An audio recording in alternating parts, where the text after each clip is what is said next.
Welcome to Focus Study Class 10th YouTube channel. Today we are going to discuss about important topic by which the question is framed in your 2025 board examination. Let us discuss. Important question: 2 PbNO3 twice solid heating 2 PbO solid plus 4NO2 gas plus O2 gas. ಅಂದ್ರೆ ಇಲ್ಲಿ ಏನಾಗ್ತಿದೆ, P B ಅನ್ನೋ three ಇದ್ದಿದ್ದು decomposition reaction ಆಗಿ, ಅಂದ್ರೆ thermal decomposition reaction ಆಗಿ 2 PbO solid plus 4NO2 gas plus O2 gas form ಆಗ್ತಿದೆ.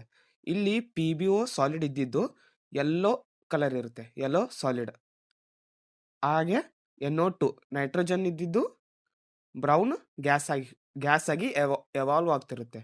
ಅದಕ್ಕೆ ಈ reaction very very important because they ask the colours of the compounds that formed in the reaction.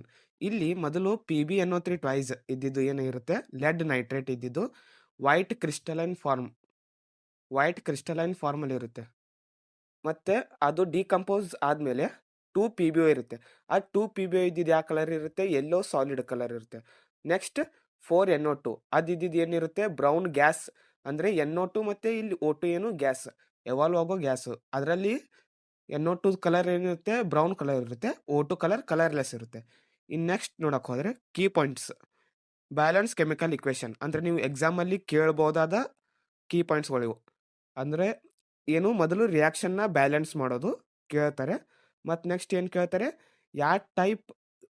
ಯಾವ chemical reaction ಅಂತ ಕೇಳ್ತಾರೆ. ಆಗ ನೀವೇನು ಬರೀಬೇಕು, ಥರ್ಮಲ್ ಡಿಕಂಪೋಸಿಷನ್ ರಿಯಾಕ್ಷನ್ ಅಂತ ಬರೀಬೇಕು. Which gas are evolved and their colour. ಅಂದರೆ ಯಾವ್ಯಾವ ಗ್ಯಾಸ್ ಎವಾಲ್ವ್ ಆಗಿದೆ, ಇಲ್ಲಿ ಮೇಲ್ ನೋಡಿದ್ವಿ NO2 ಪ್ಲಸ್ O2 ಗ್ಯಾಸ್ ಎರಡು ರಿಲೀಸ್ ಆಗಿದೆ. NO2 ಗ್ಯಾಸ್ ಕಲರ್ ಏನು, ಬ್ರೌನ್ ಗ್ಯಾಸ್ ಅಥವಾ ಬ್ರೌನ್ ರೆಸಿಡ್ಯೂ. ಇಲ್ಲಿ O2 ಕಲರ್ ಏನು, ಕಲರ್ಲೆಸ್. ಇನ್ ನೆಕ್ಸ್ಟ್ ನೋಡೋಣ. ಈಗ ಇಲ್ಲಿ ನೋಡಿದ್ರೆ after reaction which compound remains in the test tube or beaker. ಅಂದ್ರೆ ರಿಯಾಕ್ಷನ್ ಆದ್ಮೇಲೆ ಬೀಕರ್ ಒಳಗೆ ಯಾವ ಕಂಪೌಂಡ್ ಉಳಿಯುತ್ತೆ ಅಂತ ಕೇಳಿದ್ದಾರೆ. ಅದ್ಯಾವುದು, lead oxide. Yellow residue or yellow solid. ಅಂದ್ರೆ ಅದ್ರ ಕಲರ್ ಇರುತ್ತೆ, ಯೆಲ್ಲೋ ರೆಸಿಡ್ಯೂ ಇರುತ್ತೆ ಅಥವಾ ಯೆಲ್ಲೋ ಸಾಲಿಡ್ ಕಲರ್ ಅಲ್ಲಿ ಇರುತ್ತೆ. Effect caused by NO2 gas already in reaction. ಅಂದ್ರೆ ಏನು, NO2 ಗ್ಯಾಸ್ ರಿಲೀಸ್ ಆಗಿರುತ್ತಲ್ವಾ ರಿಯಾಕ್ಷನ್ ಆಗುವಾಗ, ಅದ್ರ ಎಫೆಕ್ಟ್ ಏನಂತ ಕೇಳಿದ್ದಾರೆ. ಕಾಸ್ಡ್ ಲಂಗ್ಸ್ ಇರಿಟೇಷನ್, ಅಂದ್ರೆ ನಮ್ಮ ಲಂಗ್ಸಿಗೆ ಪ್ರಾಬ್ಲಮ್ ಮಾಡುತ್ತೆ.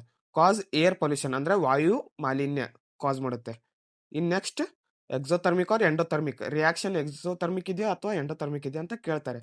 ಅದರಲ್ಲಿ ಆನ್ಸರ್ ಏನಾಗುತ್ತೆ, endothermic. Because heat is absorbed to break